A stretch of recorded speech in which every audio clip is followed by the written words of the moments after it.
I wasn't able to help my mother. She died as an alcoholic, but the fact that I can help others find their way, come back to themselves who have addictions is very fulfilling. When did you meet Gabor Maté? I emailed him. I read his book and I thought this would be a great fit. And I thought I should email him. And I thought, no, don't. He'll never respond, blah, blah, blah. He agreed to teach with me in the Beyond Addiction program. I could see what he was doing with people and I was amazed. Hey, I want to learn what he's doing. I want to be able to do that.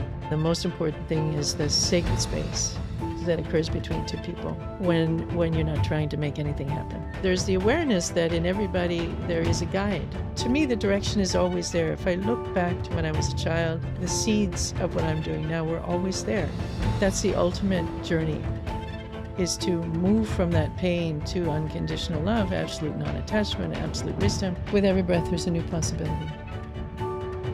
So with each inhale, we begin again. Welcome to the Living a Life in Balance podcast. My name is Abdullah Boulad. I'm the founder and CEO of the Balance Rehab Clinic. My guest today is Dharam Kaur, Naturopathic Doctor, Kundalini Yoga Master, founder of Beyond Addiction program, and co-creator of the Compassionate Inquiry therapeutic approach alongside Dr. Gabor Maté. In this episode, Sat shares how early life with an alcoholic mother and a father with PTSD shaped her path as a lifelong helper. We explore the origins of compassionate inquiry, the signs of trauma and disconnection, and how somatic practices like breath, movement can help us regulate the nervous system and reconnect with who we truly are. Seth also speaks about the power of living in harmony with nature, her Sikhism path, and why she believes we all have a deeper purpose on this planet. I hope you will enjoy. Sat, what motivated you to do what you do today? Where should I start? I teach Kundalini Yoga. I'm a naturopathic doctor. I work with Dr. Gabor Maté in sharing compassion inquiry with the world, and I developed the professional training and many of the other compassion inquiry programs. I'm also a Kundalini Yoga teacher, which I've been doing for many decades. I'm a mother, wife, grandmother. So what area would you like to know about? Yeah, how did you grow up? I was born in Ontario in a town of about 100,000 people named Kitchener.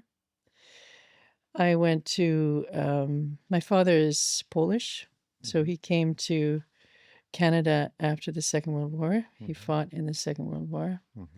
My mother was Canadian, but from German and Irish and British background, heritage. I grew up in a suburban area that I didn't really enjoy. I never really found that I fit there. I went to Catholic public schools and a Catholic high school, an all-girls high school. I did very well. I excelled at my studies. I was captain of the field hockey team for 5 years. And my mother, when I was 4 years old, our family was in a terrible car accident. And the car was squished like an accordion. And everybody went out the windows and the doors. And my mother went through the windshield and had terrible trauma to the front of her head and brain. And I remember she had stitches all across her forehead when she came back. She came back after several months of being in a mental institution as well as the hospital for her trauma. And a few months later, after that time, her sister, my aunt, was also in a car accident, and 2 of my aunt's children were killed. And that second incident devastated my mother, who was already traumatized from the first, and she started to drink after that and became an alcoholic. So when I was 4 or 5, I was dealing with a mother who was an alcoholic. So that's where my helper came in, my desire to help others, I believe, was initiated by that, by me seeing her suffer and attempting to soothe her pain with alcohol. As a child, she would lean on me. So in a way, I became her emotional support. I didn't want to be. I recognized that as a child, I didn't want to be. I resented it. Yeah. That she was, I was the youngest of three daughters. And most of my life, until my mother died, I felt like an obligation of some sort to try to help my mother. Okay. So that's where my work with addiction comes in. I have created a 4-month program, 16 modules called Beyond Addiction, Recover Your True Self. I have been teaching that since 2008.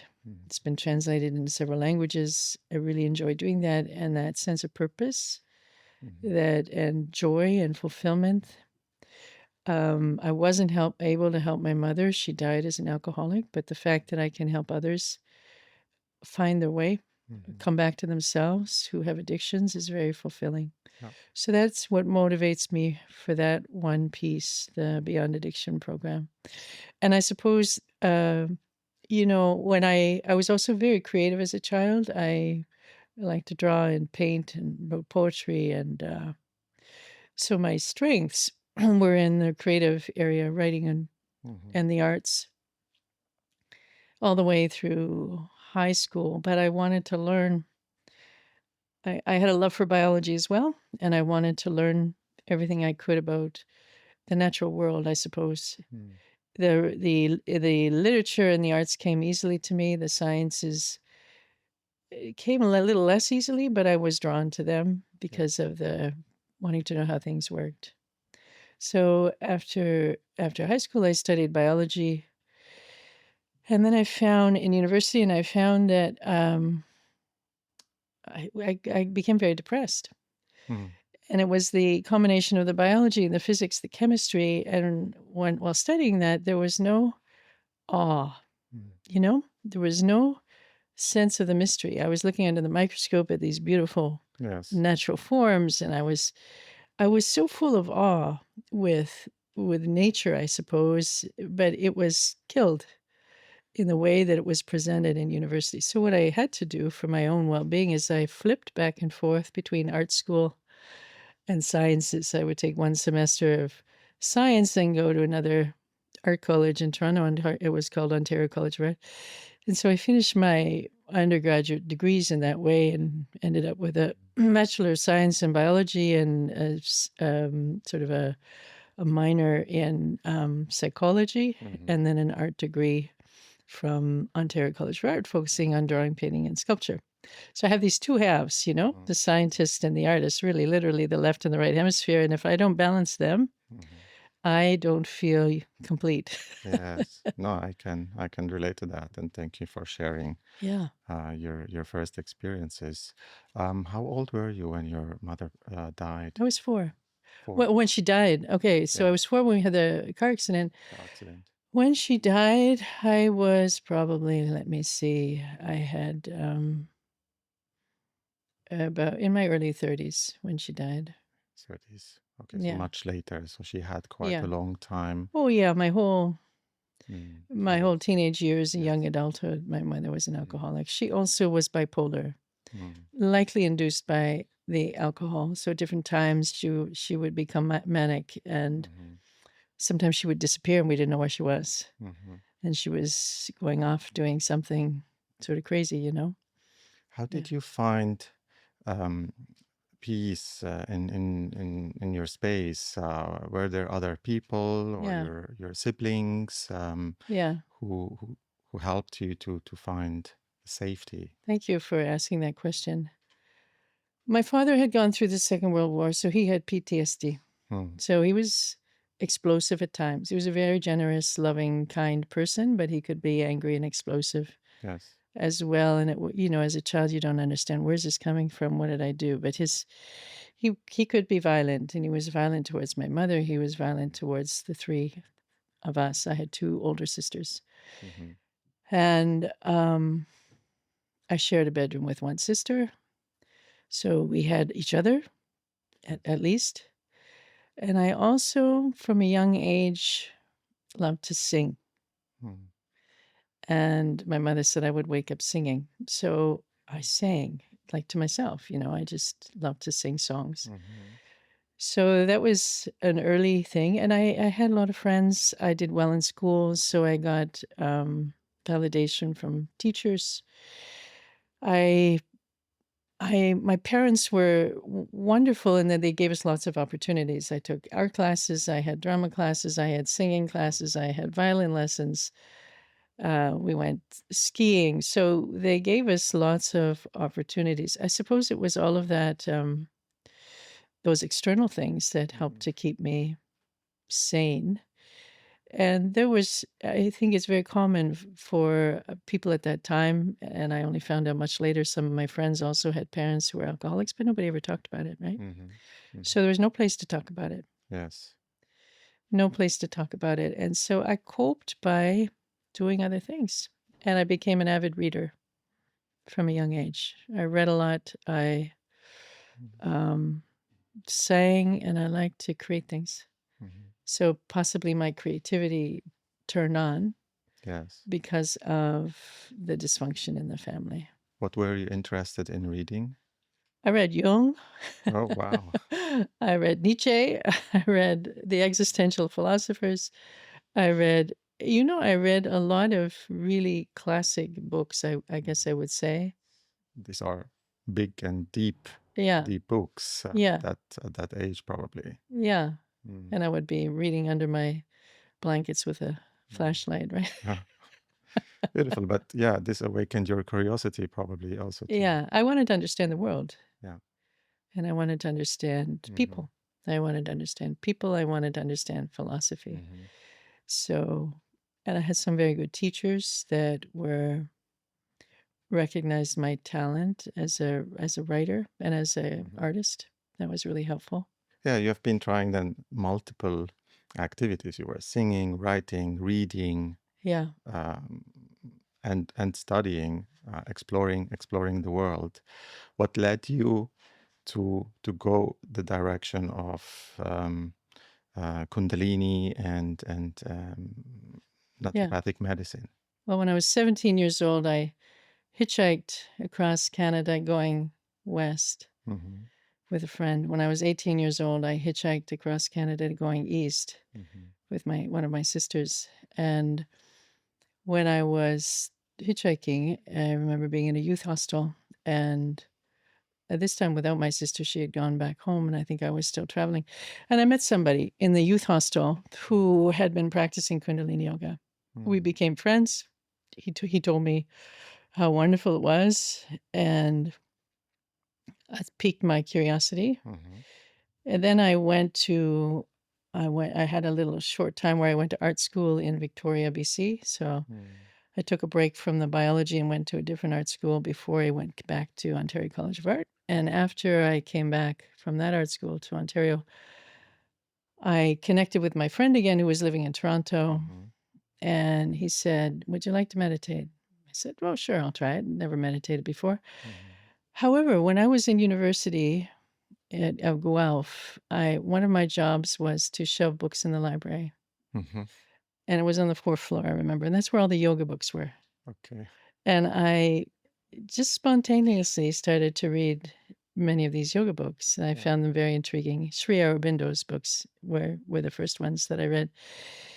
And I loved it, right? There's something that spoke to me there. So he said, "Do you want to meditate?" I said, "Yes." So we sat down, and I found out it was a 2.5 hour meditation. Mm-hmm.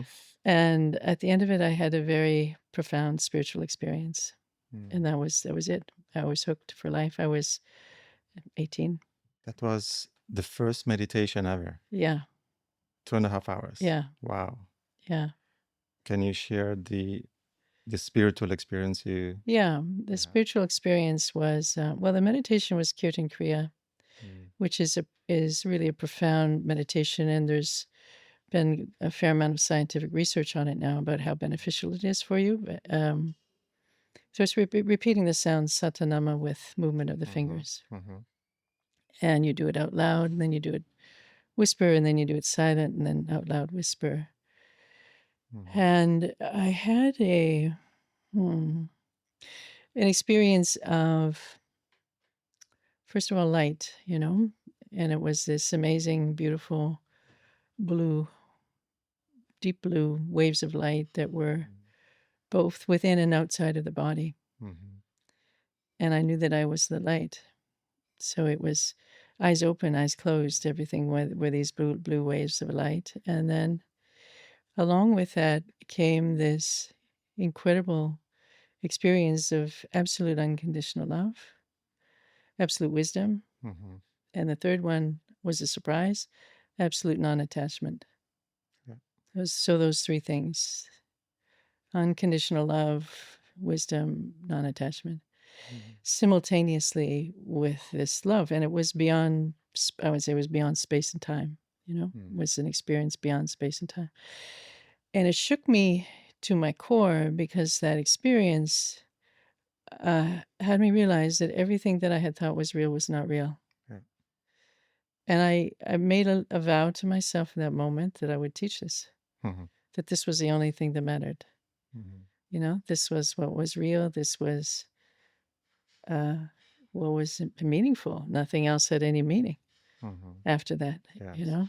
So that was my awakening, I suppose, and it set my life on a particular course. So then after that, I started learning more Kundalini Yoga, became a very avid practitioner and teacher.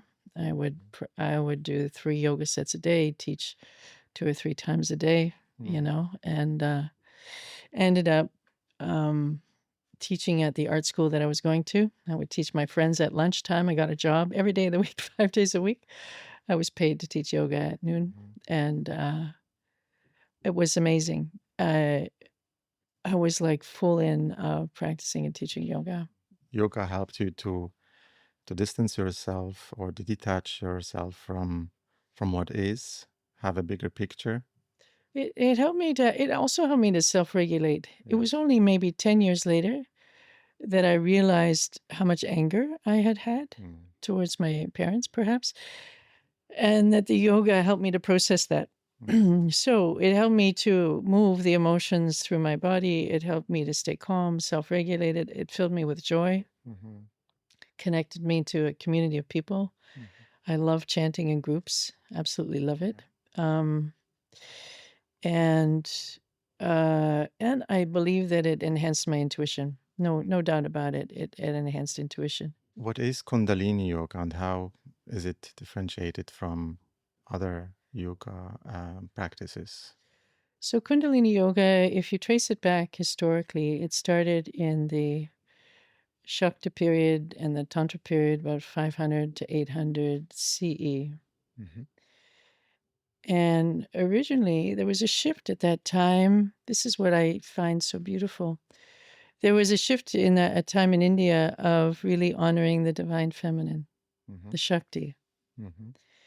And so the Kundalini is the divine feminine, creative power of the universe, acting through us, and the Kundalini Shakti. And the teaching around that is that she's in charge. Yeah. She picks people. She decides how she wants to move. And she activates this flow within us. And this flow begins at the base of the spine and then rises up through this channel in the central part of the spine called the Sushumna, and then can open up the chakras, go to the higher chakras, and all of our capacities can develop more easily. And we can move towards having a unified experience of oneness, a merger with all that is. So, Kundalini Yoga around the time of the Tantra period and the Shakti period involved many sorts of rituals to various goddesses and mantras to various goddesses and breathing practices and mudras and a few exercises, just a few physical postures. It was mostly mantra, pranayam, mudras, and a lot of devotion. So that's how it originated. Of course, yoga goes back further, but if we talk about the Kundalini aspect of it, there we go. And then it developed sequentially over time through various teachers and traditions. It came to North America, my teacher was Yogi Bhajan. Mhm. He had several other teachers in India who were innovators, right? Mhm. So if you trace the whole path of yoga back from, well, before in, BC, to the common time, you'll see this flow. It's really a flow of consciousness that goes through various transformations to until we have what we have today. Mhm. So the teachers before my teacher created a lot of different types of movements with breath. Mhm. So Kundalini Yoga has a lot of back and forth, front, back, side, up, down, a lot more movement than other forms of yoga that is coordinated with the breath and coordinated with mantra. Mhm. Kundalini Yoga, possibly more than other forms of yoga, also puts a lot of emphasis on the bandhas, the locks, which are these sort of practices that we can utilize to move energy from the base of the spine up to the top of the head. Mhm. Mula bandhas at the root, Uddiyana bandhas at the diaphragm, neck lock at the throat, Mhm. and the energy within us can get blocked at the base of the spine, at the heart, and at the third eye between the brows. So these locks help to move that energy up. Mhm. So Kundalini Yoga involves various practices, whether it's different breathing exercises or the physical movements or the chanting that are designed to bring that divine feminine in Yes. and channel that energy up through the spine. It really is the energy of the cosmos that's within us Mhm. so that we can become conduits for it. That's it. So we can become conduits for Mhm. that energy. It's certainly very powerful. Yeah. I've tried Kundalini yoga before, but not that often. So Yeah. I knew a little bit about it, but interesting to hear. How are the movements? They are more subtle, softer than other yoga practices. It depends, right? You can adapt Kundalini Yoga to whatever fits your body type and your constitution at that moment. So it can be done very vigorously and powerfully. Mhm. It can be done slowly and mindfully. Yeah. But the movements are like flexing the spine, inhale, up, Mhm. exhale, back. Mhm.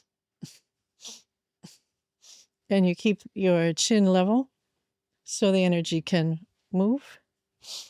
Well, we should have our feet flat on the ground. Yes. Why don't we just Exactly. do this? Let's Should I try. put this forward a little bit? Yeah. So if you put your hands on your thighs, Mhm. so first feel your sitting bones in your chair and so ground down there. Hands on your thighs. Now inhale, rise up, chest forward, chin level. Exhale, lower spine down and back. Now keep going.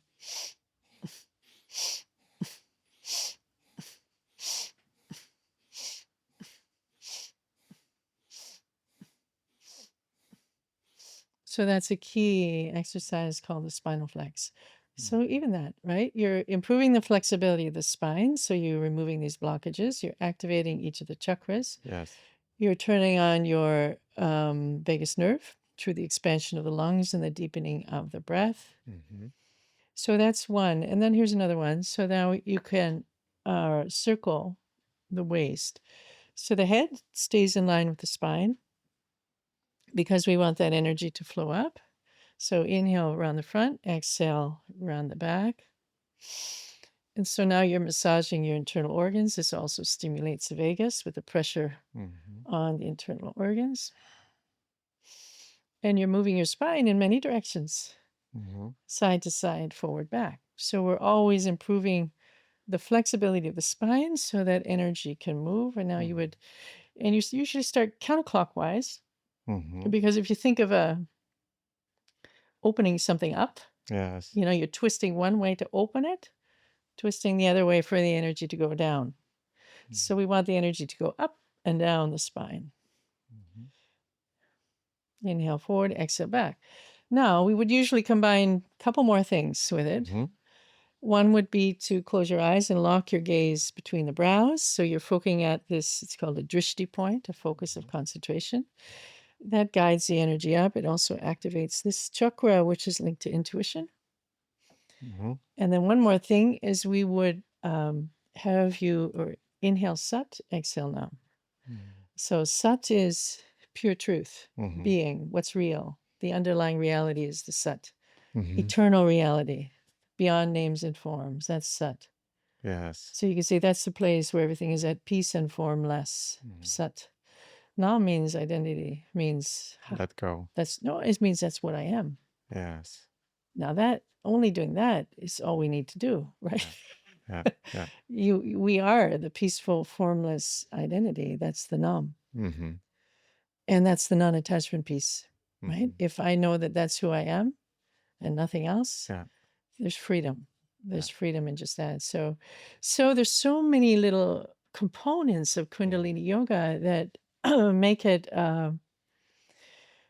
profound, really, absolutely profound, Mm-hmm. both as a technology of liberation as well as trauma-informed practice to help people heal from trauma, Yeah. as well as physical fitness, as well as just feel good mental well-being. Mm-hmm. So I just love it.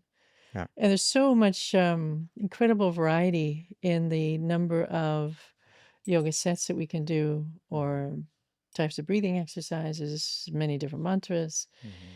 It's an endless menu, smorgasbord, just delightful to practice different things and try them out. You can adjust it based on the group you are working with and Yeah. what the needs are. Yeah. So usually one exercise you would do anywhere from 1 minute to 3 minutes. Mm-hmm. And if somebody has a problem with it, they do it for a shorter time, they slow it down, they take more breaks, right? Okay. So it doesn't have to be fast and furious, but it can be. So for somebody that needs to discharge energy, you want to make it fast and furious. For Yes. somebody that needs to kind of slowly come back into the world, you start off slow. Mm-hmm. Mm-hmm. And the other beautiful thing about it, I could talk about this forever, right? I can see. The other beautiful thing is often with Kundalini Yoga, we'll do one exercise somewhat vigorously like this. Inhale forward, exhale back. Mhm.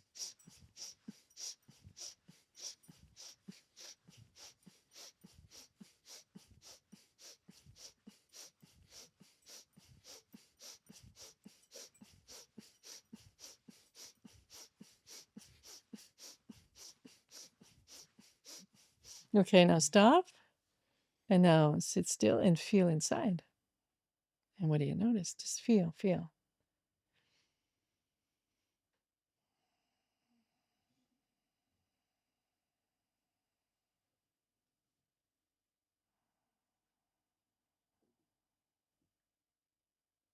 So we can do something quick, Mm-hmm.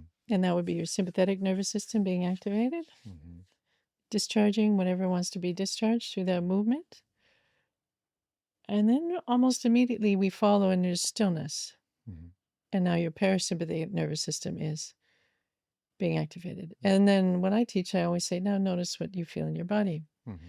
So then we're strengthening interoception, the capacity to feel in and notice, what am I feeling right now? Mm-hmm. What sensations are there? What emotion is present? Mm-hmm. Which is commonly gets disconnected with trauma, So we're building resilience in the nervous system, Mm-hmm. flexibility in the nervous system, the capacity of your sympathetic nervous system to go farther, Mm-hmm. and the capacity of your parasympathetic nervous system to become more restful. Yeah. And then be able to switch gears just like that. Yes. And that's amazing, right? Just that is amazing as a technology that can help us to do that. Ability to change between the sympathetic and parasympathetic Yeah. nervous system. And to have that, not only that, but to be able to, we strengthen the sympathetic, we strengthen the parasympathetic. Over time, people will have greater vagal tone, right? Mhm. Greater, their baseline for how much the vagus nerve is turned on is higher. Yes. So then stress doesn't affect them so much. Yeah. Chronic disease, not so much, right? Mhm. It's so impactful on well-being to Mhm. have higher vagal tone and higher heart rate variability. Yes. But on the other hand, we train people, and you can do this. So we even often you'll do an exercise for 2 minutes, and then people will feel like they're tired. They want to put their arms down. Let's say you've got your arms up like this Mhm. for 2 minutes. People want to put their arms down. You encourage them. Mhm. If you can, how much of this is your mind and how much of it is really pain? Are you Yes. going to hurt yourself? And so we learn to go beyond Mhm. what our mind tells us we can do. So it's a wonderful training for Mhm. life, Mhm. to not be persuaded by our minds that we can't do Yeah. something because we're practicing. We know we can do it. Of course we Mhm. can do it. It's just my mind Okay. telling me I can't do something. Yeah. So on one hand side, it increases our resilience. Yeah. From a scientific perspective, Yeah. also talking about HRV, heart Yeah. rate variability, and but also with traumatized and if there are more deeper problem, to calm down what is Yeah. and regulate. To calm down if someone's dysregulated, but also to mobilize if someone is in that Mm. dorsal vagal shutdown. A Yes. little Yeah. Kundalini Yoga will move them out of that. And especially because we go back and forth, back and Mhm. forth, back and forth. Mhm. So you can't stay stuck. You can do Yeah. something for 5 minutes and you're a different person, Yes. Yeah. But I'm also interested in, I mean, you grow up in the West, and Yeah. can you explain what you have on your head? Yeah. It's a turban. It's a turban. So Yes. this is a good question, right? What's the word I would use? I think the best word is I accepted Sikhism. Like I would identify religion wise as a Sikh. Hmm. It was a spontaneous decision that I knew I had to do. That's all I can say. So I Hmm. would say it chose me, Yes. and I accepted when I was about 19, when I was 19 years Okay. old. Okay. So at that time, I was going to art school in Toronto, Hmm. and I was also going to University of Guelph studying biology at different times of the year. Hmm. There were very few Sikhs around Hmm. in Toronto at that time, at least that not that I could see. Hmm. So it was very challenging to do. Mm. But it was a shift in identity that I don't even know. Looking back, I think, who was that made that decision? I can't say who it was really. It was a decision that was made. It was your calling. It was my calling. Mm. And even though it was tough, and I would say my ego definitely didn't want to do it, Hmm. Hmm. but I just did it. And Yes. I've stuck with it. And I am so, so, so grateful because my philosophical mind, my seeking mind, has found I've been able to go deeply into Mm. the teachings in the religion, and I've learned so much. Hmm. It satisfied my seeking. Mm. I mean, I also have studied Buddhism and other religions, but Yes. we have to not that we have to choose something, but it's nice to know. Um, well, I don't know. It's nice to have a ground, Yes. in This some is, fashion. So it's the one that suits me the most. I think is the yes. Sikh philosophy. What is the essence? How do we understand your philosophy, your religious Sikhism. understanding? Yeah, Sikhism. Well, Guru Nanak was the founder, right? He was born in 1469. At that time in India, there was conflict between the Hindus and the Muslims. Hmm.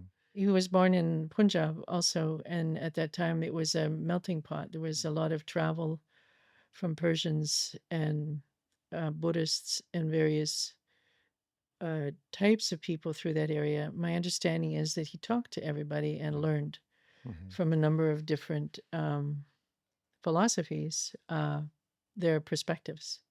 He also could see the conflict. So his primary teaching was there's no there's no such thing as a Muslim. There's no such thing as a Hindu. There's only one creator. Yeah. So his teaching was beyond division, right? Beyond. He also disliked the caste system and said that women were equal to men or superior to men. Hmm. So it was unusual at the time. And he was anti-ritual. Hmm. So the primary teaching was recognize everything as one. Hmm. And his phrase for that was Ek Onkar, Satnam, Sri Waheguru, Yeah. Ek Onkar, Satnam. Ek means one, Ong means creative consciousness, Kar means manifest or creation, manifest creation. Hmm. I love it, right? In all of creation, there's only one consciousness. Hmm. We're all part of it. It's all manifesting through us. Yes. So what's the division? That was his teaching. Why are you all divided? There's only one consciousness. Hmm. And in Sikhism, they don't really give it a name. If we were give it a name, we'd start fighting about the name. Hmm. Yeah. So it's just Waheguru. Well, Guru Nanak was Satnam, and he used. There's also in Sikhism, the primary practice is chanting God's name, Mm-hmm. any name of God. He didn't specify one. Yeah. It could be Allah, it could be Rama, it could be Sohang, it could, which was so beautiful. It just Mm-hmm. chant any name of God with devotion Mm-hmm. in the early morning before the sun rises. That was his teaching. And share and serve, um, sing, and remember God with every breath. Remember the Yes. divine with every breath. So there's not a whole lot of other rules Mm-hmm. other than that. And I really like it. Mm-hmm. It sounds beautiful, and it sounds universal as a It's universal. universal. So he had followers who were Muslims, who Mhm. were Buddhists, who were Hindus, who were yogis, who were Sufis, and Yes. they all followed him around. He wasn't trying to start any kind of religion. Yes. He was gathering everyone together and just celebrating and singing praises, and he would compose these hymns. Yeah. This was during the Bhakti period in Mm-hmm. India, which is a period of devotion, Bhakti. Mm-hmm. So it's devotional, much like Sufism. And Kabir is another writer whose poetry is in the Sikh scriptures. Mm-hmm. So the Sikh scriptures are an amalgamation of sacred writings from Hindus Mm. and Sufis Yes. and other Muslims, um, and and poets of the Mm-hmm. time. All of them are sort of ecstatic ex- um, poems about oneness and devotion. Yeah, Mm-hmm. When I ask people today, what's your religion or what's your yeah, spiritual belief, I hear very often, yes, I believe in this bigger power, but it's yeah, not one thing. And it's like what Eckhart Tolle said. It's every religion is like the finger showing to the truth yeah, or pointing to the truth, but it's not the truth itself. yeah, So so it's basically also Sikhism is kind of yeah, that what yeah, today a lot of people are becoming more and more believing in. yeah. Also, Sikhism is so beautiful because it actively says, don't try to don't proselytize, don't try to convert anyone, respect everyone's way of worship. What Yes. other religion does that, right? Yeah. Respect everyone's way of worship and even defend it. Right? Hmm. So I love that. And the Golden Temple in Amritsar in India Hmm. symbolically has 4 doors, so everyone is welcome. Hmm. All faiths are Hmm. welcome. So it's unusual that way in that it welcomes everyone. At least that's the intention of the religion. Yes. May not be what happens, but it's the intention of the religion is to recognize oneness everywhere, welcome everybody. Everybody's open. The doors are open, That's how it should be. and they feed 200,000 people a day. Hmm. In Hmm. the Golden Temple. Yeah. Beautiful. Incredible. Yeah. Very Incredible. So nice. I'm happy to be part of that religion. The values are ones that I can get behind. Is it a religion It's or not is a it just religion, people made it a religion, yeah, but it wasn't meant to be a religion. It was meant to be a way of life. a way of life, a Yeah. way of a Worship. belief? Yeah. Mm. Can we go back to the turban? Is Sure. it a symbol of what you believe in, or has it also a function? Early on when I wore a turban, I went to one yoga event in New York City, I remember. And maybe that was the first time I tried a turban on before I actually officially became a Sikh. I think I tried a turban on before this event. And I was walking down the street in New York Hmm. and I felt like a column of light from the top of my head going up to the sky Mm. with a turban on that I never felt before. So it has this function of concentrating energy Hmm. and drawing it in. I don't know whether it's coming in and going out, but creating a connection with the crown chakra. Hmm. It amplifies that Okay. energy and connection with the crown chakra. When I'm teaching yoga, um, the teaching around it is when you have long hair and you put your hair on the top of the head, Mm. it also amplifies the energy coming into the crown chakra. Okay. And when I'm teaching yoga, I'm aware that people are releasing stuff all over the place. And as the person sitting at the front, I'm in charge of the field, or I and the guides that are with me, the invisible presence that's with me, is in charge of the field. And if you're wearing white and if you cover your head, there's more protection. You're shielded from absorbing some of the negativity that can be coming out of people. So when I teach yoga, I always wear white. And this is now every day you have it on? I wear the turban every day when I'm in public. Yeah. Okay. Yeah. I don't wear it. I live on a farm. I don't wear it when I'm gardening or in the house, but yeah, I wear it in public. What about your name? Yeah. How did you get to that? So my name was given to me by my spiritual teacher.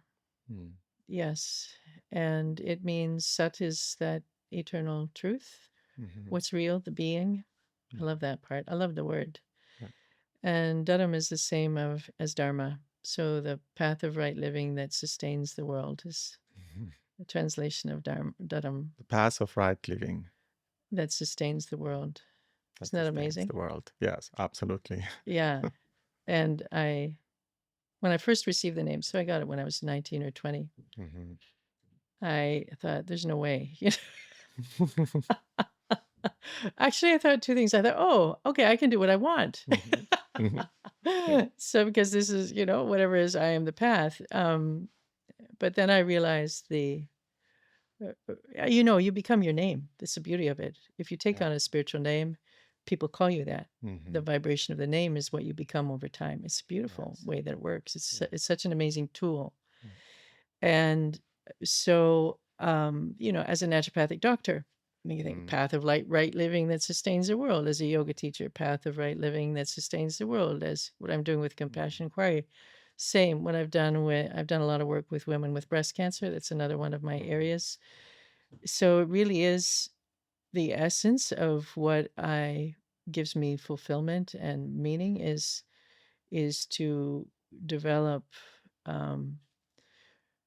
processes and programs, etc., that are a path of right living that will sustain the world. It's big. It's huge for me. Yeah, and you are translating this into every work you are doing. Yeah. Clearly. As a naturopathic doctor, what do you practice exactly? Well, naturopathic doctors and myself, I would use herbs, both Chinese and Western herbs. I would work with diet, know a lot about diet and what foods and what type of diet can be helpful for any kind of ailment.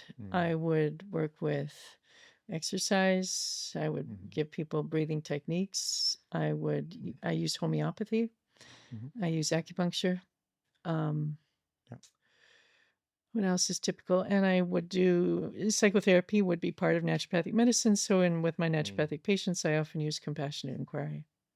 It sounds like quite an holistic approach to medicine. It is. And not just treating the symptom. Yeah, no, that's it, is getting to the root cause. Treat the cause. Yes. Treat the cause is the teaching in naturopathy. Tol causam is the Latin word, Tol causam, treat the cause. So we have to do that.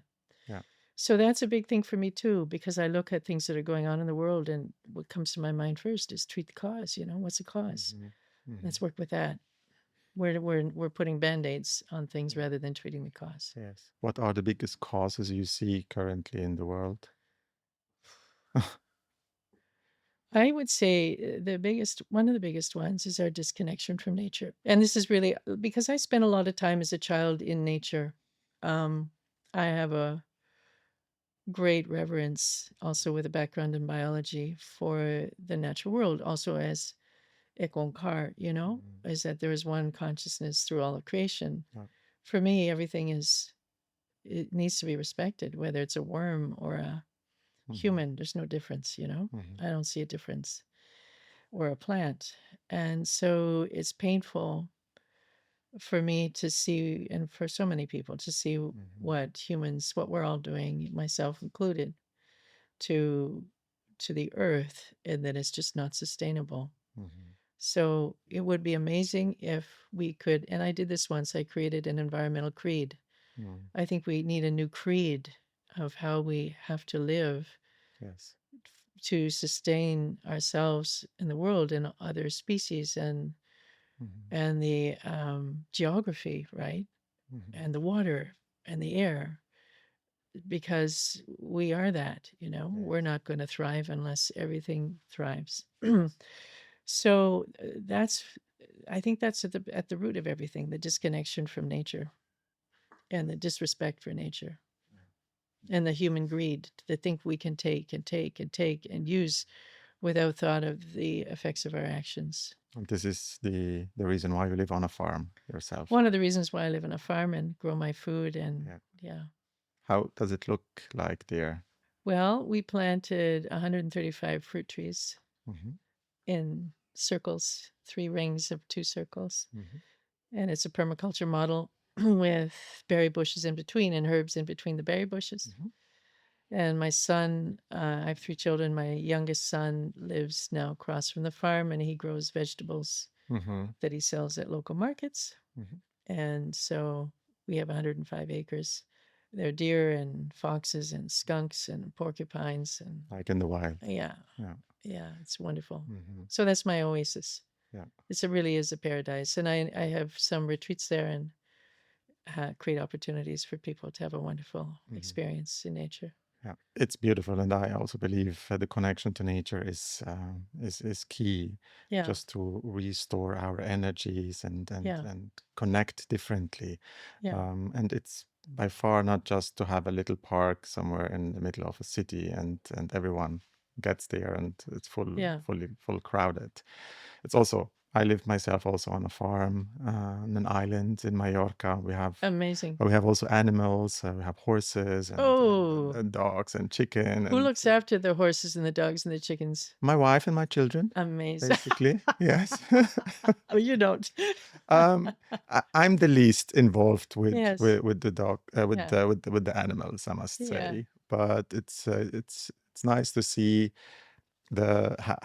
how we all are connected. So Yes. of course I go with my son and collect the fresh eggs, and he Yes. breeds new chicken, and Amazing. is just to see the circle of life and what it can give us as well. But also if some chicken dies or the dog hunts a chicken and then We had eats the same it, thing. Our and dog killed the chicken. it's but that's nature. That's It is also part of nature. nature. It helps with grief or letting go and Yeah. see a Yeah. new life coming. Okay, life can be also ended, but also to be present. And my wife wouldn't necessarily ride horses, but she just likes to care for them. Amazing. So Wow. it's the cleaning. So she doesn't want someone else to clean around them. So she does it herself, and it's just she enjoys. This is her recreation time where she can just be present with them and their energy. So yeah, I can connect to that as well. I would love to have horses, but then the dilemma is who's going to look after them. You know? Yes, Who's going to do that for it's me? a lot of work. It's a lot of work. It needs dedication. It limits also Yeah. with traveling or certain You can't do it. activities. Yeah. When did you meet Gabor Maté, Dr. Gabor Maté? Story is I was teaching my Beyond Addiction program in 2000. I started teaching it in 2008 in Toronto, and in 2009 his book In the Realm of Hungry Ghosts came out, and I was reading it at the time. And I remember I was reading it as I was teaching, and I thought, gee, this is a perfect fit. And he had the experience of working with people with addictions. I didn't have so much experience. I just created a course, but I didn't have the experience of working with people with addictions. So I emailed him. First of all, I read his book and I thought this would be a great fit. And then I thought I should email him. And that, no, don't. He'll never respond, blah, blah, blah. I talked myself out of it for a long time, but that little message kept coming back. No, contact Gabor Maté. So I did. And he responded, and we met in Vancouver maybe the year following or a year later, because we decided that, okay, let's get together in person whenever the opportunity presents itself. And it happened that the following year we were both speaking at a conference. It was a naturopathic conference in Vancouver. And Yes. so we agreed to meet, and we did. And he agreed to teach with me in the Beyond Addiction program. And so then it took another 2 years probably for me to organize that program in Vancouver. So I did. So in 2012, 2015, 2016, we co-taught the Beyond Addiction program in Vancouver. And I also organized many other events for him in Toronto and Edmonton and Vancouver to teach either about addiction or about mind-body healing, because I also was working with women with breast cancer. And so I wanted to hear his approach that way, and with references to When the Body Says No, his other book. And I videotaped, or my son videotaped, most of those talks that he did. And then I could see what he was doing with people, and I was amazed. And I decided that, hey, I want to learn what he's doing. I want to be able to do that, working with people one-on-one. And I want my Beyond Addiction trainers to be able to do what he's doing. So I was motivated to teach people what he was doing and to learn it myself. And then I asked him if he would teach a weekend, because I already had organized multiple events with him. So I said, would you teach a weekend on this? And he said, I don't know what I do. I can't teach it. It's a gift I have. People won't be able to learn it. And I said, no. I know what you do, and I'll put it together. You just show up, And he did. And so that was the first Compassionate Inquiry weekend in Toronto in 2017, I think. And then we organized several more. And then I had videos from all of those.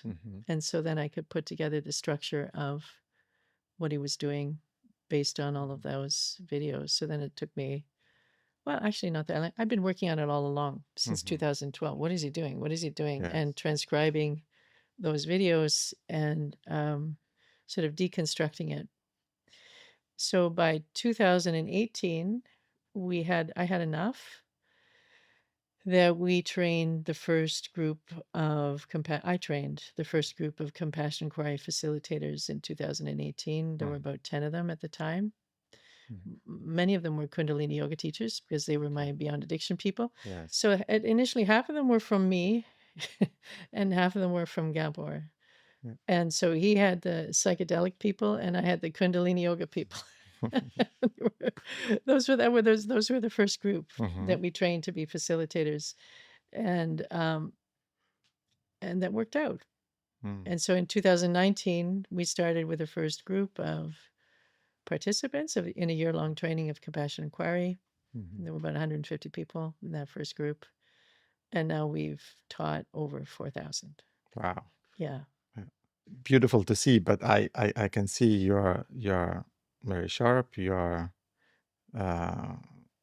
can understand structures, and you understood what he's doing. What is it? What he's doing, and what does compassionate inquiry contain exactly? I've never seen anyone as relational as Gabor. He has the ability to connect on a heart level, like deeply connect on a heart level with somebody, while simultaneously breaking through their, I would say, delusions, their beliefs. Like he can pick up the belief systems of people and their drivers just like that, like within seconds. He'll know what was the trauma that caused this and what do they believe about themselves. Like that's instantaneous in him with just seeing a few words. Say one sentence, he knows them, right? But he also connects with them and feels them on a heart level. And the sensitivity in both of those areas, the intellectual acuity to pick up on the words and the body language and recognize what's going on, but also to feel simultaneously at the same time, is very unusual. Yes. Very unusual. Because if there were just one without the other, it wouldn't work. But he's got both. And he was working with his clients who were addicts in the downtown east side in Vancouver. The story goes that he was in a working in the as a medical doctor in a harm reduction center in Yes. Vancouver, and he could see that they were all traumatized, but he couldn't do anything about it in the usual visits because he was just giving them medication. Mm. And at the end of the day, he started inviting some of them to come, and he would talk to them. And so he developed through that process, because he didn't have much time. Maybe he had 15 minutes, half an hour. I don't know how long he spent, but he didn't have much time. Yes. He had to have something quick that would move them through and create change, create a shift. So he practiced really. He says he did it intuitively. He just tried a few things until he found something that was working, and that was the basis of compassionate inquiry. So I looked at what he was doing, and basically I analyzed. I had transcribed, and a few other people helped with those transcriptions, all of those tapes that I had. And I broke them down and said, okay, what's he doing here? What's he doing here? What's he doing here? And I had to think of, okay, if we're going to teach this, it has to be simple. Yeah. It has to be something people can get. What's the simplest way to break this down? Then I got it. I just meditated on it for a little while. Okay, I got it. It's qualities, skills, and stepping stones. So he would say at the start, the most important thing in any therapy is who you are as a therapist. All right, most important thing, who you are. Who do we need to be? And then we have these now 11 qualities of who you need to be as a therapist. So empathetic, abiding presence is the first. Can you be really present? Yeah. Self-awareness is a second. Trusting your gut and your gut feelings and your intuition is the third. Authenticity, curiosity, compassion, confidence, humility, playfulness, non-attachment. Yeah. I'm not sure if that's 11, but those are most of them. Yes. So that's it. So then we teach people that. We work with those. And then skills. Okay, so then I saw him. What's he doing there? Okay, he's using 22 skills. So I itemized the 22 skills and describe it. And then he would ask specific questions. Okay, 17 stepping stones. Use a variety of these questions, but not in order. So it's he calls it an approach. It's an approach that the most important thing is presence. The most important thing is presence. And the most important thing is the sacred space that occurs between two people when you're not trying to make anything happen. Right. And that sacred space that's built from presence is really what does the healing. And then we invite the client to lead, just like you've invited me to lead. We invite the client to lead, and then we watch, and we listen, and we interrupt to go deeper into the client's own process. We interrupt to reflect something back. Yes. It's question-based, inquiry-based, Yes. so that the client gets to see themselves, know themselves, and really they carry themselves forward. We're just, we're just there as a little mirror. And there's the awareness that in everybody there is a guide, right? In everybody there is a guide. It just needs to be pulled out, invited to come forth, really, through creating safety. That's it. Is creating the safety so that there's no defense. And as soon as we push or try to make somebody try to have an agenda or push in a certain direction, there's a defense. Yes. If we constantly follow and invite, there's no defense. And then what's true in what's true in the client can come out because it's always there. It's just repressed because there's so much defense.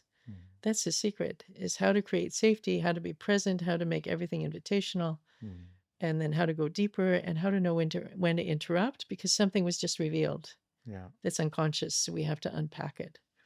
And then we go in and we find the early trauma and we repair it. It's almost like you're repairing in the present what happened in the past. It's exactly what it is. The therapist becomes the attachment figure that wasn't available when the client was young. Yes. And we repair that memory through attunement and empathy and presence, saying the right things. But it all comes from the client. We reflect it back. it contains a lot, like creating this safe space and the safe 100%. connection, and also it's the soft skills a therapist should develop Yeah. most of the time. Is this something everyone can learn? Because you mentioned like the presence, and Yeah. we know also from the if my soft skills, if I'm present, if Yeah.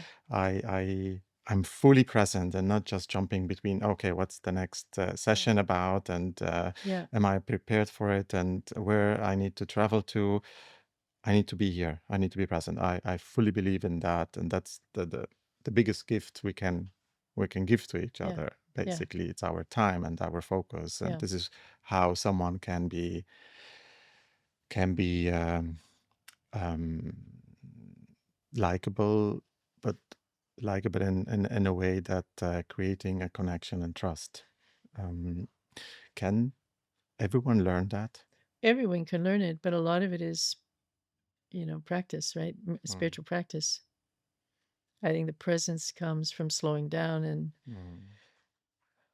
either meditation, time in nature, yoga is some sort of spiritual practice. Basically, it's about quieting the mind. Mhm. Is what and whatever works for the individual to be able to do that, Mhm. so they can be present.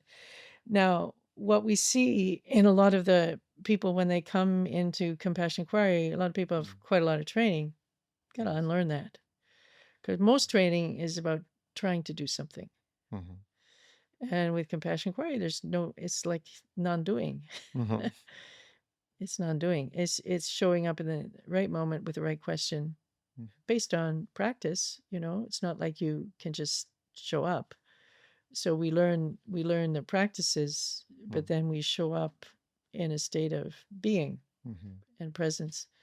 It's definitely teachable, but it's hard for some people who are left-brained Yes. and trying. They're really trying to get it right. They're the ones that have the hardest time. Yeah, more Yeah. functional. Yeah. But I also believe it has this element of I need to do the work myself 100%. first. So I need to be in balance and present, Yeah.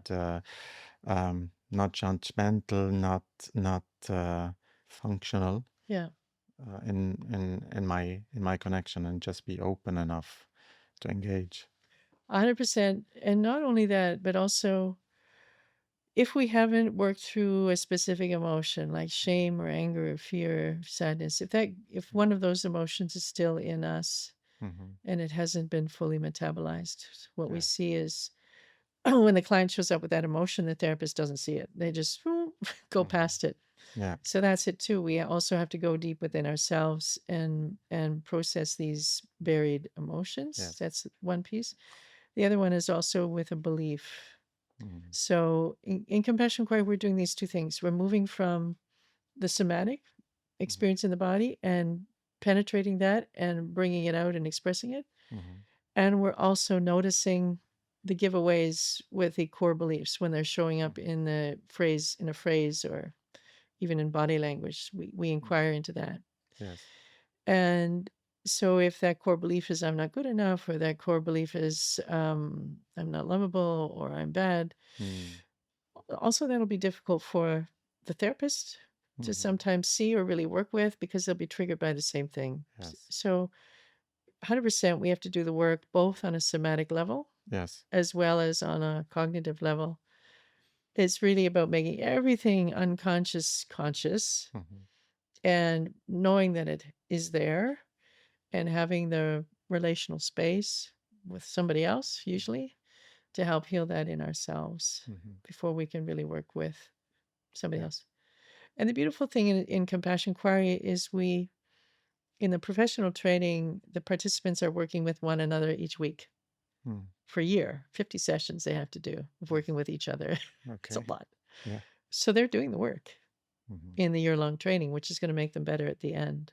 Also, the facilitators often are still working with one another using compassion inquiry. So it's a constant peer-to-peer, could be lifelong process too. Yes. Because people stay connected after the year-long training and they continue to work with one another because they finally found a tribe, So beautiful. there is within this community also an exchange, experience Yeah. exchange, training. Yeah, we're building some phenomenal international community of support. Does compassionate inquiry also contain body work, or is it purely based on talking, observing, and inquiring? We don't. Okay, so we definitely go into the body Mm-hmm. and explore what's in the body. We also start every session, we invite a grounding at the beginning of each session, which could be some sort of somatic practice. We don't prescribe any specific body work because there's so many available. Yes. We don't want to, we don't want to limit the possibilities of body work or prescribe it because everyone will choose something that works for them. So that's the philosophy behind that. But they are invited to do We body work, to suggest we try, to test. suggest that everybody does some body work. We suggest that everybody works with some sort of physical practice. Yes. Yeah, but we don't prescribe it. Like we Yeah. don't tell them what it needs to be. Yeah. How important do you think is the body or body work compared to purely mental therapeutic interactions? Much more important Mm. because we know that from the vagus nerve, right? 80 to 90% of the activity of the vagus nerve is from body to brain, sensory. Only 10%, 10 to 20% is from brain to body. So the most important thing for change is to change the body state. That's where the yoga comes in for me, you know. So that's a beautiful combination. Yes. To be doing the emotional work plus the yoga plus the cognitive restructuring at the same time. That's really what it requires. It's all three at the same time in an environment of safety and connection. Yes. So you create an environment of safety and connection, ideally with a group, because we want to replace the original family of origin with a new family where there's safety and connection. And then you have some key attachment figures, you know, the therapist or whomever that are healthy, that the individuals can project their mother and father onto. And then you get that group together and you do the physical practices, and you do some emotional release, and you do some chanting, and you do some compassion inquiry. You've got a wonderful prescription for healing. So that's what I do in the Beyond Addiction program, you know. Yes. What type of body work would be ideal to do? Besides, now I understand yoga. Are there other body work? Well, also massage. I mean, activities? people do massage, people do Reiki. Yeah. Like a friend of mine was staying with us for a couple months over the summer, and she was writing a memoir, and she was digging into her old journals and her past traumas. And she's a compassion inquiry practitioner, so she was going for massages once a week, really deep massages. She was doing yoga every morning by herself. She was talking to myself and my husband fairly regularly as she was processing this. And it was an incredible container for her. So she had the yoga, breathing, she had emotional support, and she had deep massage. And she had time and space to explore. So that was a beautiful process, you know, that she was able to do. I think touch is super important, safe touch, because sometimes we didn't get it when we were infants as much as we needed to. And maybe it's a preference of the person. Do they want deep touch? Do they want soft touch? Do they want Reiki? Do they want deep tissue massage? Do they want rolfing? That's their preference. So that could be a part of it. A couple years ago, I was in India at an Ayurvedic retreat, and for the 3 weeks, and part of the treatment was a massage every day. Yeah. It was amazing. And I think the healing was not so much the massage, but that every day somebody would come to my door and said, "Time for your massage," you know, and to get that level of care satisfied the infant in me. Yes. That just wanted to be taken care of. Yes. You know?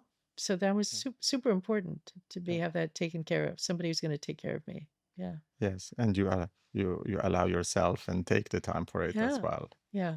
Because I do the same. I have every week the same time, just a different type of body work. So I Wonderful. let my team just organize it for me A surprise.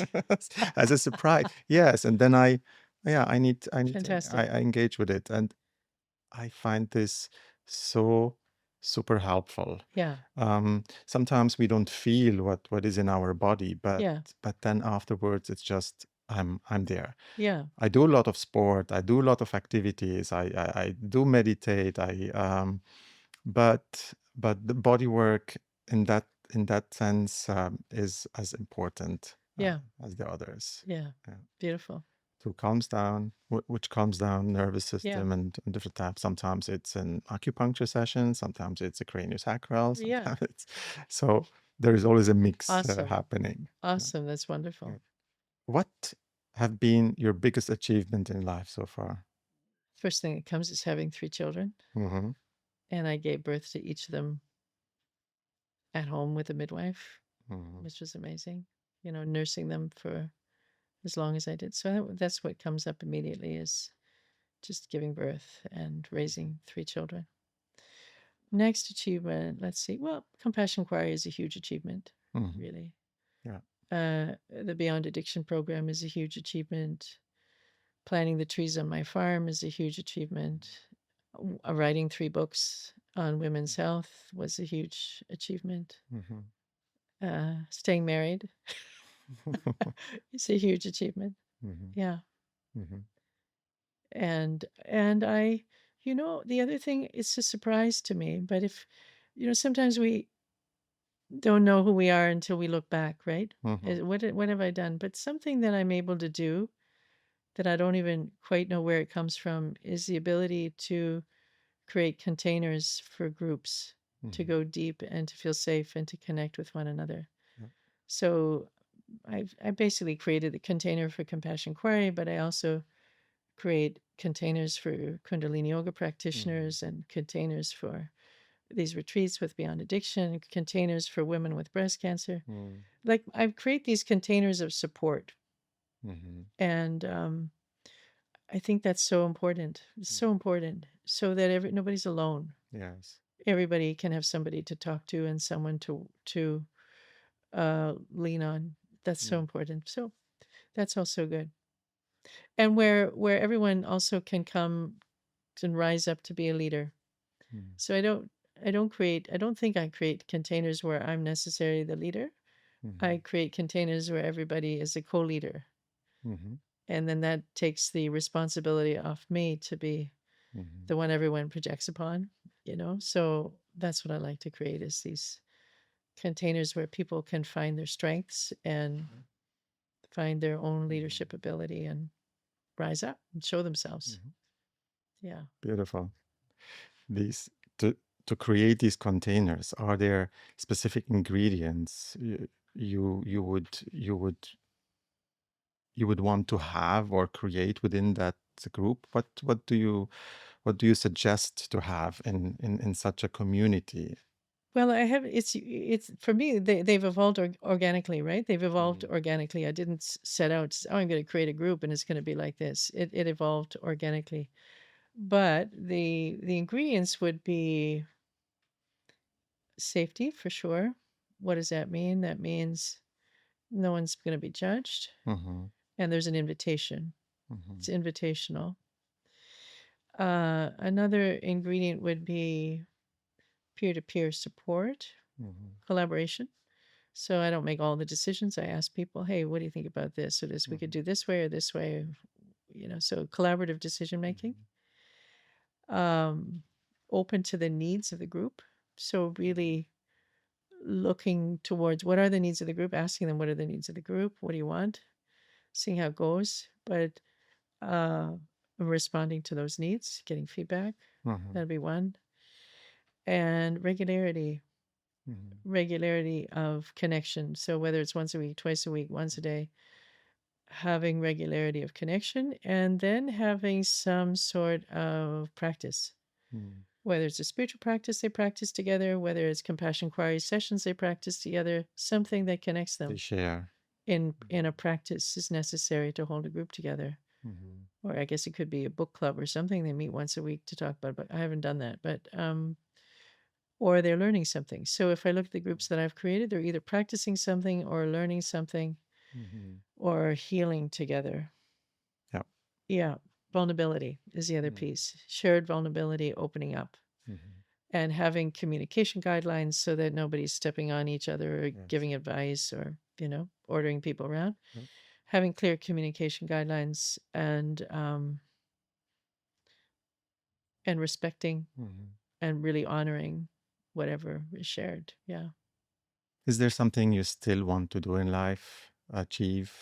Um, I have, I don't know, about 10 books that are half written.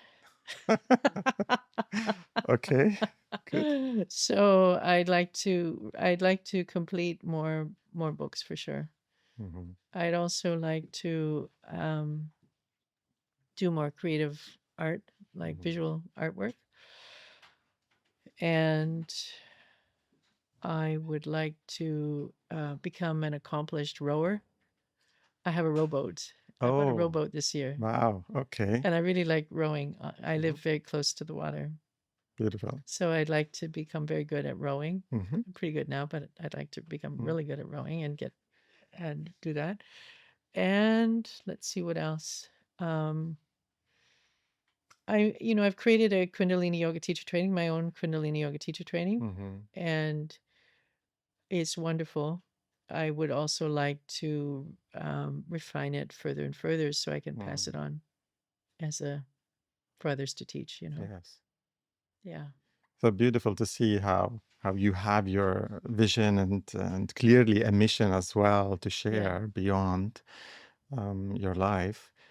How important is it for everyone to have something they aim for, to have goals in life? Yeah. It's huge. I think it's huge. Me When I teach the Beyond Addiction program, I talk about dopamine, and dopamine is about reward, pleasure, motivation, but the word is seeking for me. Yes. Dopamine is always seeking an outlet, seeking where to put the energy. Where am I going to go? Where am I going to put my energy? If we don't create something to seek, Mm-hmm. then where does that energy go? Yeah. Right? There's no direction. So when I was in my, I think 19 or 20, I worked in a nursing home where everybody had Mm-hmm. dementia, Mm-hmm. and I was cleaning them up and feeding them and bathing them and all that. And I made another little decision then, never to be bored. Mm-hmm. I'm always going to have something to do. Yes. I always want to have something meaningful to do. And I think it's really, really important because, and I don't think it's taught enough, you Mm-hmm. know, that it's really important that you set something in front of you Mm-hmm. to do, even if it's just, okay, at the end of this week, I'm going to accomplish this. Or if it's the end of my life, I'm Mm-hmm. going to accomplish this, because otherwise we're directionless. Yes. Yeah. So, and that's on each person to figure that out. Mm-hmm. Society tells us to do what to do all the time, but there's a whole other art Mm-hmm. to tap into oneself. Is okay, what's mine to do? Yes. What's mine to do? And so that's what I feel I'm constantly able to do, is what's mine to do. And it Mm-hmm. comes to me, the next thing, all the time. I think it's for many, it seems difficult. They know and find your passion, follow your Yeah. passion, but how to find someone's passion Yeah. if it's an early in life without yet some life experience? How to get to this inner feeling, gut feeling, Yeah. listening to oneself to know what what my goals should be or my passion should be. The first thing would be to set aside a little time each day to meditate or be still, quiet the mind. Mhm. Because ideally, these goals, these passions, Mhm. are revealed to us. Yes. It's not something the ego decides, I'm going to do this. Mhm. It's something that's revealed. So for that revelation, we need the quiet time, and Mhm. we need to be receptive, like deeply listen Mhm. and wait. Sometimes just wait, deeply listen and wait, but in Mhm. that stillness. Yes. And that also could be time spent in nature, to not be rushed, to have time every day, or time every month, Mhm. where there's the mind is the stillness is available. Mhm. So that's the first thing. I find that the early morning hours are really good for that. So often my meditation practice is in the early morning, And if I meditate in the early morning and then go for a walk right Yes. afterwards, something mobilizes. So the Mhm. insights will come during the meditation, and the walk, the strategy comes, Yes. just drops in. Oh, okay. Yes. Yes. So that's really, I think that's really great advice. Still the mind early in the morning, whatever practice you do, then go for a walk Mhm. and Mhm. see what comes, Mhm. without trying to think. Yes. To me, the direction is always there. If I look back to when I was a child, the seeds of what I'm doing now were always there.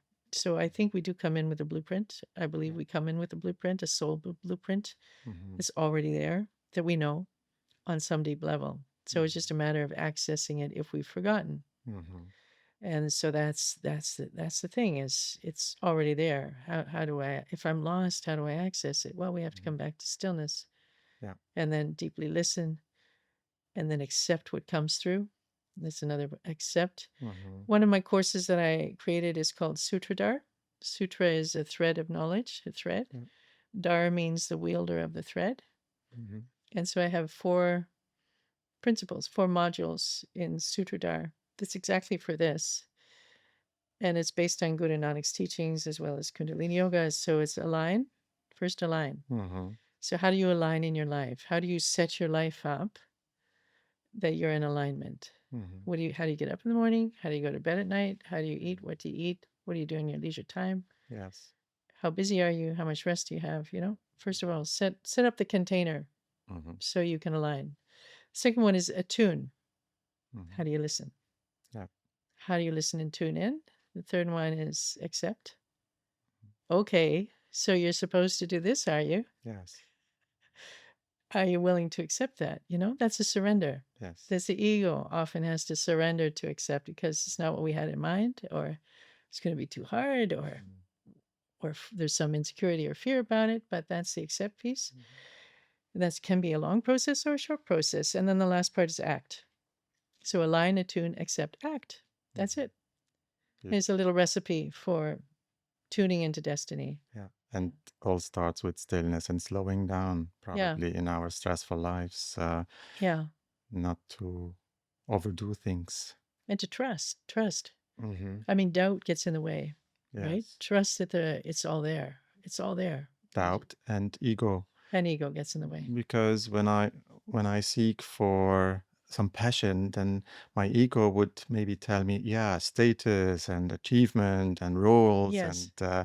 and is this the achievement? Because when we are growing up and we are conditioned for achievements, 100%. and it starts at school with grades and okay, and we compare ourselves with others Yeah. and who's the best and who's not, and that's what surrounds us growing up. And then at some point we need then to find this stillness to know what is it in my core I'm here for That's in right. this life, That's or right. what's the goals I want to set, what am I standing for, and beyond what society or what this status is telling me. Yes, we can become addicted to that achievement and that approval. Mm. Now, there's another piece, though. Like, I can look back to when I didn't have very much money, right? So at that time, it's just survival. Like, Mhm. how can I just get a job? How can I get Yes. by? So at that time, or when my children were young, they're just too busy Hmm. to be able to, what am I supposed to do? Hmm. So we will go through these periods in our lives where we're full on engaged in something and there's not much else we can do. But then when space opens up, that's when we can Yes. do this other little bit. It needs the work. Yeah, one more piece about that. Mhm. There's a process I take people through sometimes about finding your destiny, and I have them make 3 lists. One is what gives you joy. Mhm. Write down 10 things. Half of those can be being, half of them can be doing. Mhm. Second is what gives you meaning and a sense of purpose. Mhm. 10 things. Third is what are your skills? What are you good at? What are your capacities? Yep. 10 things. And you put those things together. Mm. You write 2 sentences. I am a something person. Mhm. And you list your skills, capacities. Mhm. And the second one is my destiny is to. And you combine the lists with the joy and the meaning. and it'll give you a direction. Yes. And that's it, right? Yes. I mean, it's Yeah. in us. The joy is whatever gives you joy is because that's what you're supposed to do. Whatever gives you Mm. meaning, Mhm. that's what you're supposed to do, Yes. and whatever your talents, your gifts are, that's what you're supposed to use. So how do you put all that together? Yeah. Yeah. You have achieved a lot in your life. You still have goals, a vision, what to achieve. If you take a moment right now, how would you describe yourself? What's your identity? Who are you? Yesterday I did a talk called 5 Layers of Identity, right? Mm. My identity, I would say, I'm consciousness Mhm. that is available at this particular time and place on this planet Mhm. to respond.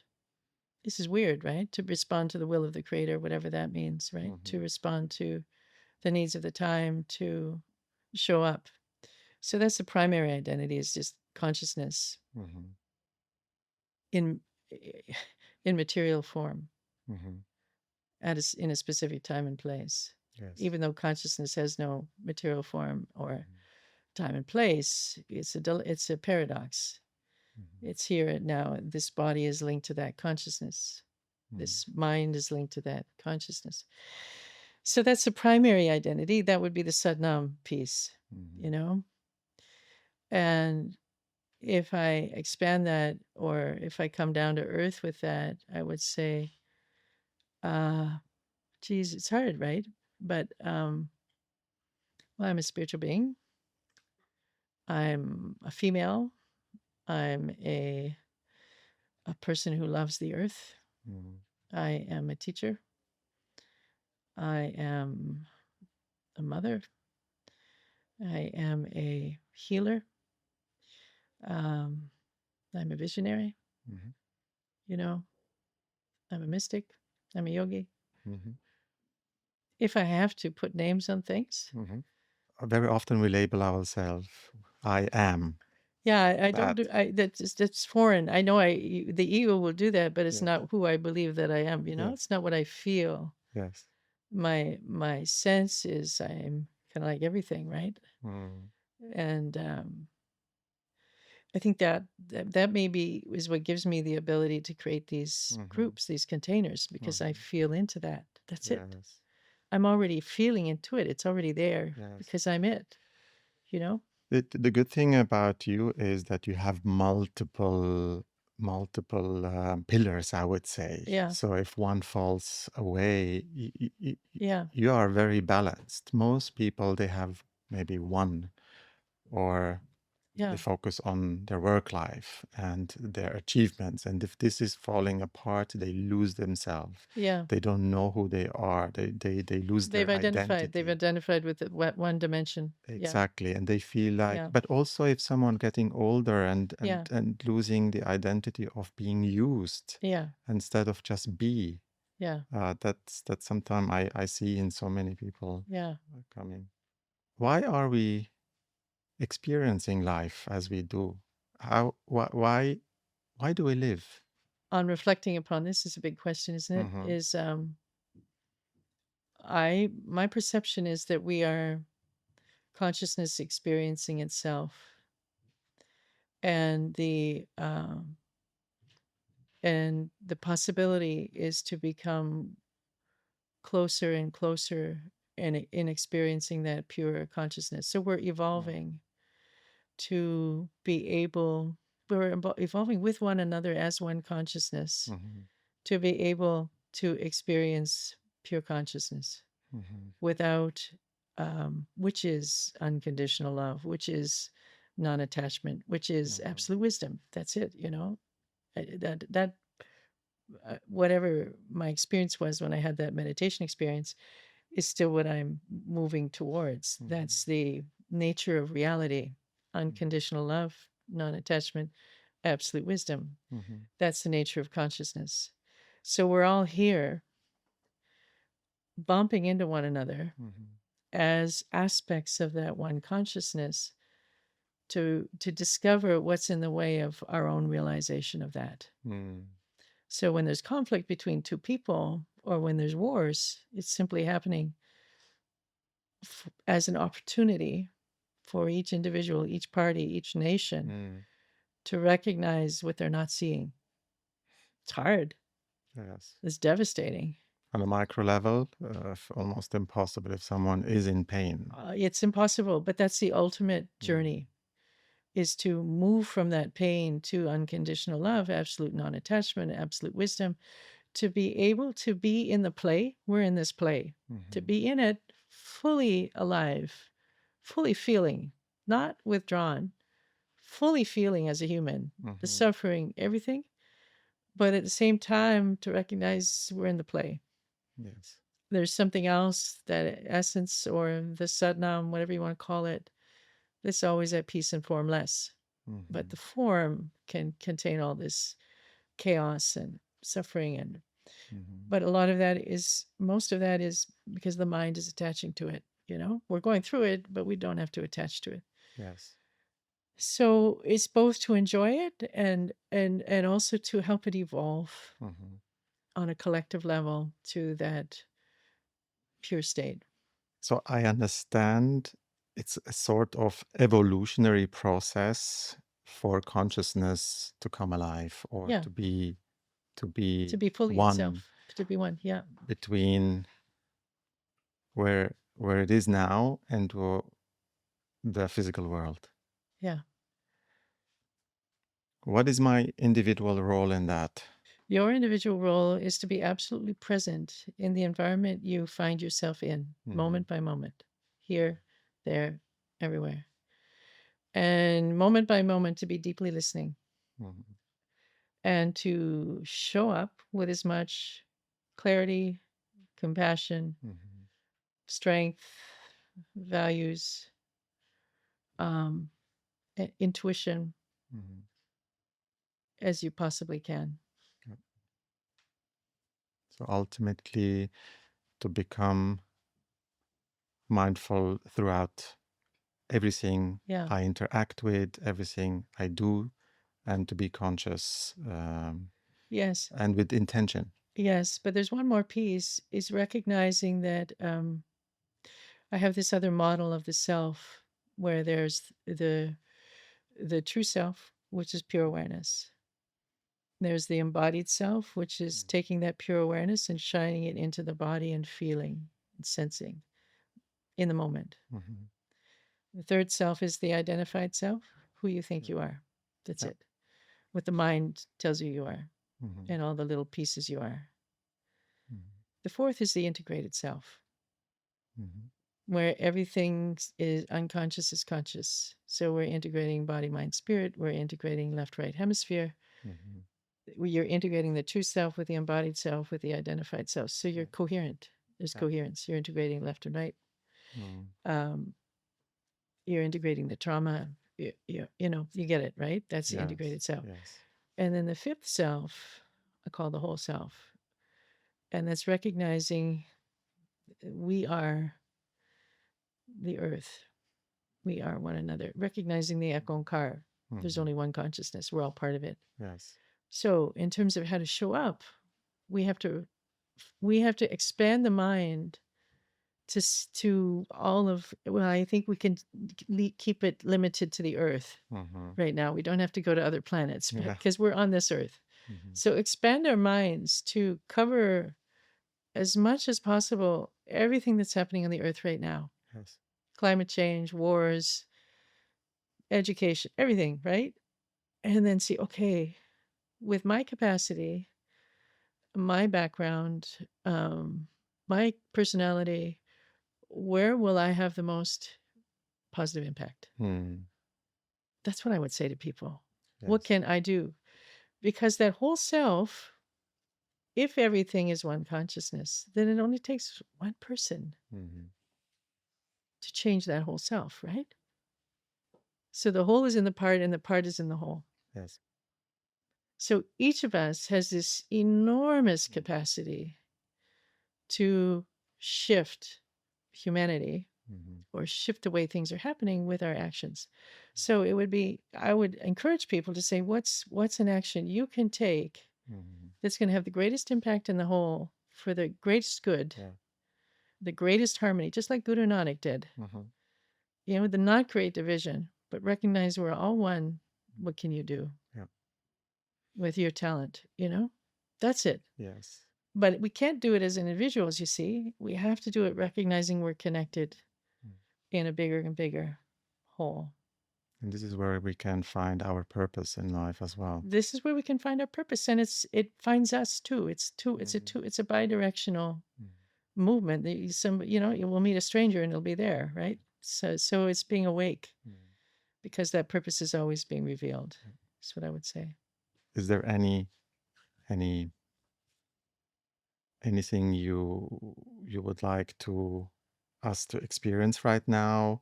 A Kundalini practice or Well, we could do a few long satnams. Mhm. So it's just chanting a long sat and a short nam. Is that okay? And just feeling, sound is so beautiful because we're one when we chant together, right? It's a beautiful place to merge. And so put your palms together like this, your thumbs at your sternum.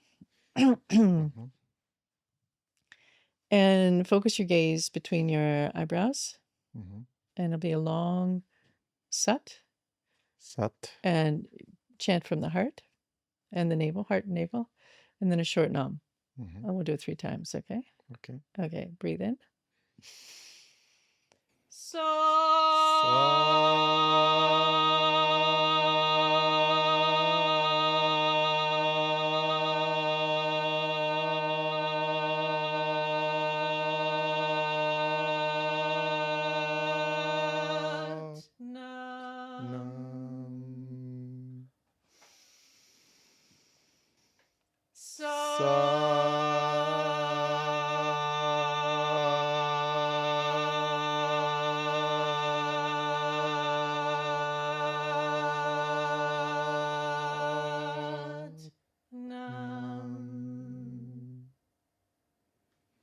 Thank you so much. Thank you for sharing. You're welcome. Beautiful to be with you. What do you do in life to stay in balance, except yoga? Well, I walk in the forest. I row. I have people around me that I connect with. And it's being part of these communities that I've created, you know? Yeah. If there is one wisdom you would like to share with everyone in the world, what would you tell them right now? Be kind to yourself, and with every breath, there's a new possibility. So with each inhale, we begin again. Thank you. Thank you very much. I appreciated our time today together very much. I think your presence, your wisdom is beyond what I've experienced so far, and I enjoy it a lot. And thank you also for sharing that with the world. It's not just living for yourself, but also your mission you are on, and working with so many groups and people, and making consciousness to come alive. Thank you so much, and thanks for doing what you're doing and inviting me to be here. It's beautiful to have this interaction, this connection together. Likewise. Thank you. Yeah, you're welcome. Take care.